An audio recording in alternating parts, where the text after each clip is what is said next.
James Abram Garfield was the 20th President of the United States, serving from March 4, 1881 until his assassination later that year. Garfield had served 9 terms in the House of Representatives, and had been elected to the Senate before his candidacy for the White House, though he declined the senatorship once he was president-elect. He is the only sitting House member to be elected president. Garfield was raised in humble circumstances on an Ohio farm by his widowed mother. He worked at various jobs, including on a canal boat, in his youth. Beginning at age 17, he attended several Ohio schools, then studied at Williams College in Williamstown, Massachusetts, from which he graduated in 1856. A year later, Garfield entered politics as a Republican. He married Lucretia Rudolph in 1858, and served as a member of the Ohio State Senate. Garfield opposed Confederate secession, served as a major general in the Union Army during the American Civil War, and fought in the battles of Middle Creek, Shiloh, and Chickamauga. He was first elected to Congress in 1862 to represent Ohio's 19th District. Throughout Garfield's extended congressional service after the Civil War, he firmly supported the gold standard and gained a reputation as a skilled orator. Garfield initially agreed with radical Republican views regarding Reconstruction, but later favored a moderate approach for civil rights enforcement for freedmen. At the 1880 Republican National Convention, Senator-elect Garfield attended as campaign manager for Secretary of the Treasury John Sherman, and gave the presidential nomination speech for him, when neither Sherman nor his rivals, Ulysses S. Grant and James G. Blaine, could get enough votes to secure the nomination. Delegates chose Garfield as a compromise on the 36th ballot. In the 1880 presidential election, Garfield conducted a low-key front porch campaign, and narrowly defeated Democrat Winfield Scott Hancock. Garfield's accomplishments as president included a resurgence of presidential authority against senatorial courtesy in executive appointments, energizing American naval power, and purging corruption in the post office, all during his extremely short time in office. Garfield made notable diplomatic and judiciary appointments, including a U.S. Supreme Court justice. He enhanced the powers of the presidency when he defied the powerful New York Senator Roscoe Conkling by appointing William H. Robertson to the lucrative post of Collector of the Port of New York, starting a fracas that ended with Robertson's confirmation and Conkling's resignation from the Senate. Garfield advocated agricultural technology, an educated electorate, and civil rights for African Americans. He also proposed substantial civil service reform, eventually passed by Congress in 1883 and signed into law by his successor, Chester A. Arthur, as the Pendleton Civil Service Reform Act. With his term cut short by his death after only 200 days, and much of it spent in ill health trying to recover from the attack, Garfield is little remembered in the American cultural memory other than for his assassination. Historians often forego listing him in rankings of U.S. presidents due to the short length of his presidency.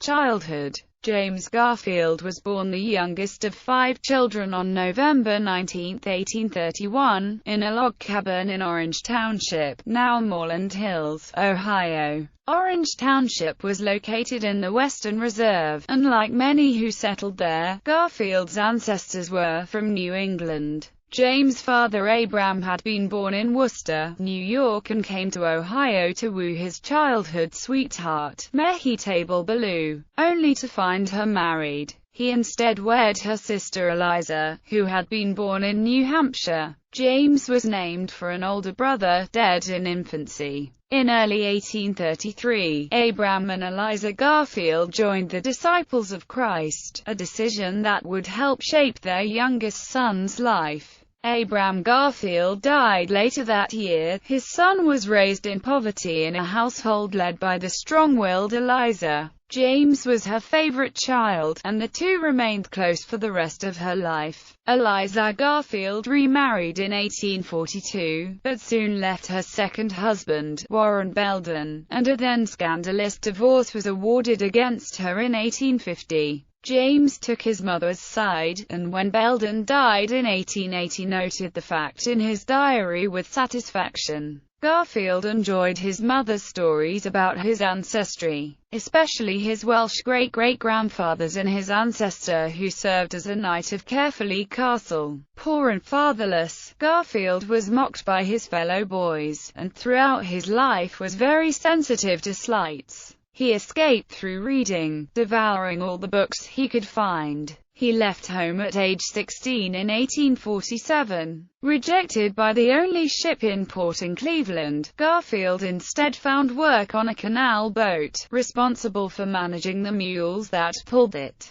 This labor would be used to good effect by Horatio Alger, who penned Garfield's campaign biography in 1880. After 6 weeks, illness forced Garfield to return home. During his recuperation, his mother and a local education official got him to promise to postpone his return to the canals for a year and go to school. Accordingly, in 1848, he began at Cougar Seminary, in nearby Chester Township. Garfield later said of his childhood, "I lament that I was born to poverty, and in this chaos of childhood, 17 years passed before I caught any inspiration. A precious 17 years when a boy with a father and some wealth might have become fixed in manly ways, education, marriage and early career." At Cougar Academy, which he attended from 1848 to 1850, Garfield learned academic subjects he had not previously had time for. He shone as a student, and was especially interested in languages and elocution. He began to appreciate the power a speaker had over an audience, writing that the speaker's platform creates some excitement. "I love agitation and investigation and glory in defending unpopular truth against popular error." Cougar was coeducational, and Garfield was attracted to one of his fellow students, Lucretia Rudolph, whom he later married.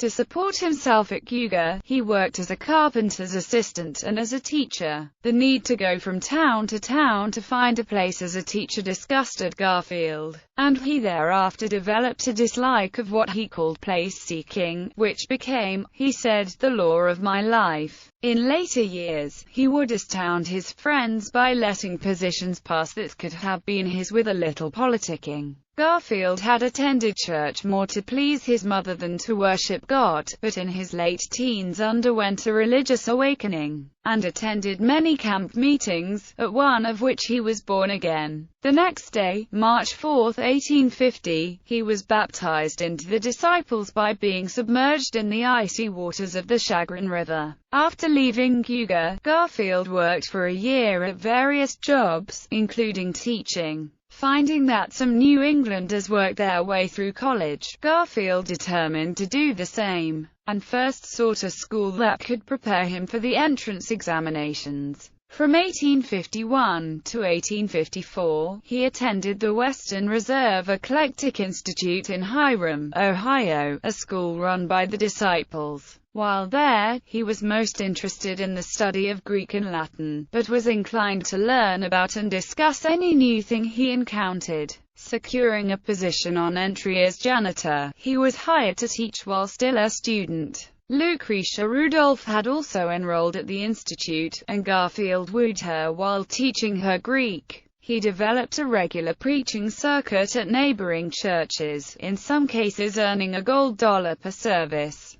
By 1854, Garfield had learned all the institute could teach him and was a full-time teacher. Garfield then enrolled at Williams College in Williamstown, Massachusetts, as a third-year student. Given credit for 2 years' study at the institute after passing a cursory examination, Garfield was impressed with the college president, Mark Hopkins, who had responded warmly to Garfield's letter inquiring about admission. He said of Hopkins, "The ideal college is Mark Hopkins on one end of a log with a student on the other." Hopkins later stated about Garfield in his student days, There was a large general capacity applicable to any subject. There was no pretense of genius, or alternation of spasmodic effort, but a satisfactory accomplishment in all directions. After his first term, Garfield was hired to teach penmanship to the students of nearby Pownell, Vermont, a post whose previous incumbent was Chester A. Arthur. Garfield graduated from Williams in August 1856 as salutatorian, giving an address at the commencement. Garfield biographer Ira Rutkoff pointed out that the future president's years at Williams gave Garfield the opportunity to know and respect those of different social backgrounds.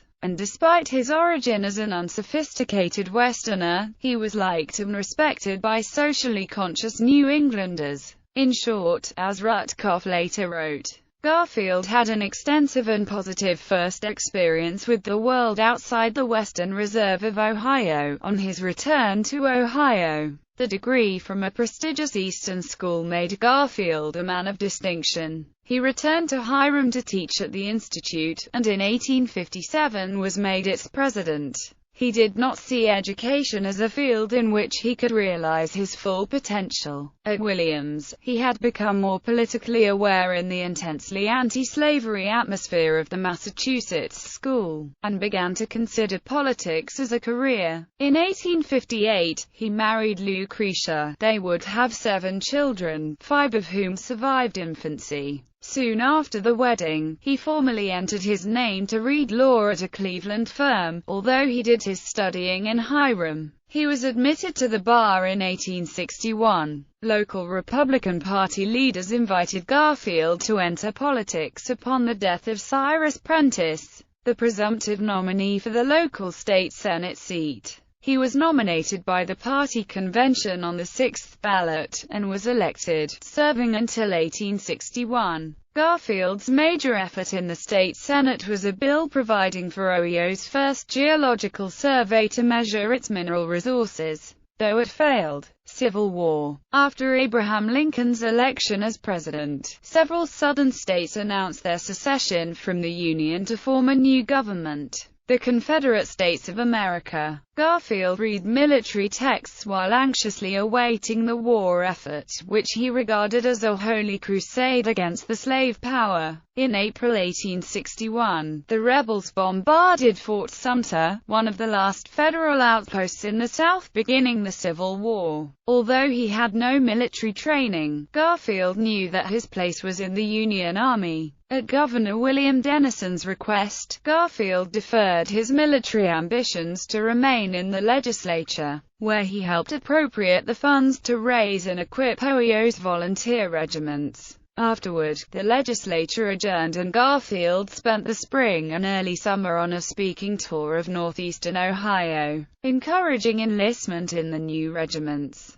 Following a trip to Illinois to purchase muskets, Garfield returned to Ohio and, in August 1861, received a commission as a colonel in the 42nd Ohio Infantry Regiment. The 42nd Ohio existed only on paper, so Garfield's first task was to fill its ranks. He did so quickly, recruiting many of his neighbors and former students. The regiment traveled to Camp Chase, outside Columbus, Ohio, to complete training. In December, Garfield was ordered to bring the 42nd to Kentucky, where they joined the Army of the Ohio under Brigadier General Don Carlos Buell. Buell's command. Buell quickly assigned Garfield the task of driving Confederate forces out of eastern Kentucky, giving him the 18th Brigade for the campaign, which, besides his own 42nd, included the 40th Ohio Infantry, 2 Kentucky Infantry regiments and 2 cavalry units. They departed Catlettsburg, Kentucky, in mid-December, advancing through the valley of the Big Sandy River. The march was uneventful until Union forces reached Paintsville, Kentucky, on January 6, 1862, where Garfield's cavalry engaged the rebels at Jenny's Creek. Confederate troops under Brigadier General Humphrey Marshall held the town in numbers roughly equal to Garfield's own. But Garfield positioned his troops so as to deceive Marshall into believing that rebel forces were outnumbered. Marshall ordered his troops to withdraw to the forks of Middle Creek. On the road to Virginia, Garfield ordered his troops to pursue the Confederates. They attacked the rebel positions on January 9, 1862, in the Battle of Middle Creek, the only pitched battle Garfield personally commanded. At the end of the fighting, the Confederates withdrew from the field, and Garfield sent his troops to Prestonsburg to reprovision. In recognition of his success, Garfield was promoted to brigadier general. After Marshall's retreat, Garfield's command was the sole remaining Union force in eastern Kentucky, and he announced that any men who had fought for the Confederacy would be granted amnesty if they returned to their homes and lived peaceably and remained loyal to the Union. The proclamation was surprisingly lenient, as Garfield now believed the war was a crusade for eradication of slavery. Following a brief skirmish at Pound Gap, the last rebel units in the area were outflanked, and they retreated to Virginia. Garfield's promotion gave him command of the 20th Brigade of the Army of the Ohio, which was ordered in early 1862 to join Major General Ulysses S. Grant's forces as they advanced on Corinth, Mississippi. Before the 20th Brigade arrived, however, Confederate forces under General Albert Sidney Johnstone surprised Grant's men in their camps, driving them back. Garfield's troops got word of the battle and advanced quickly, joining the rest of the army on the second day to drive the Confederates back across the field and into retreat. The action, later known as the Battle of Shiloh, was the bloodiest of the war to date. Garfield was exposed to fire for much of the day, but emerged uninjured. Major General Henry W. Halleck, Grant's superior, took charge of the combined armies and advanced ponderously toward Corinth. When they arrived, the Confederates had fled. That summer Garfield suffered from jaundice and significant weight loss. He was forced to return home, where his wife nursed him back to health. While he was home, Garfield's friends worked to gain him a Republican nomination for Congress, although he refused to politic with the delegates. He returned to duty that autumn and went to Washington to await his next assignment. During this period of idleness, a rumor of an extramarital affair caused friction in the Garfield marriage until Lucretia eventually chose to overlook it. Garfield repeatedly received tentative assignments that were quickly withdrawn, to his frustration. In the meantime, he served on the court-martial of Fitz-John Porter, a sensational trial in which Porter was tried for his tardiness at the Second Battle of Bull Run. He was convinced of Porter's guilt, and voted with his fellow generals to convict. The trial lasted almost 2 months, from November 1862 to January 1863, and by the end of it, Garfield had at last procured an assignment, his Chief of Staff to Major General William S. Rosecrans. Chief of Staff for Rosecrans. The position of Chief of Staff for a general was usually held by a more junior officer, but Garfield's influence with Rosecrans was greater than usual, with duties extending beyond mere communication of orders to actual management of his Army of the Cumberland. Rosecrans had a voracious appetite for conversation, especially when he was unable to sleep. In Garfield, he found the first well-read person in the army, and the ideal candidate for discussions that ran deep into the night. The two became close, and their talks covered all topics, especially religion. Rosecrans, who had converted from Methodism to Roman Catholicism, succeeded in softening Garfield's view of his faith. Garfield recommended that Rosecrans replace wing commanders Alexander McCook and Thomas Crittenden, whom he believed ineffective. Rosecrans ignored the suggestions. With Rosecrans, Garfield devised the Tullahoma Campaign to pursue and trap Confederate General Braxton Bragg in Tullahoma. After initial Union success, Bragg retreated toward Chattanooga, where Rosecrans stalled and requested more troops and supplies. Garfield argued for an immediate advance, in line with demands from Halleck and Lincoln. After a council of war and lengthy deliberations, Rosecrans agreed to attack At the ensuing Battle of Chickamauga on September 19 and 20, 1863, confusion among the wing commanders over Rosecrans's orders created a gap in the lines, resulting in a rout of the right flank. Rosecrans concluded that the battle was lost and fell back on Chattanooga to establish a defensive line. Garfield, however, thought that part of the army had held and, with Rosecrans's approval, headed across Missionary Ridge to survey the scene. Garfield's hunch was correct.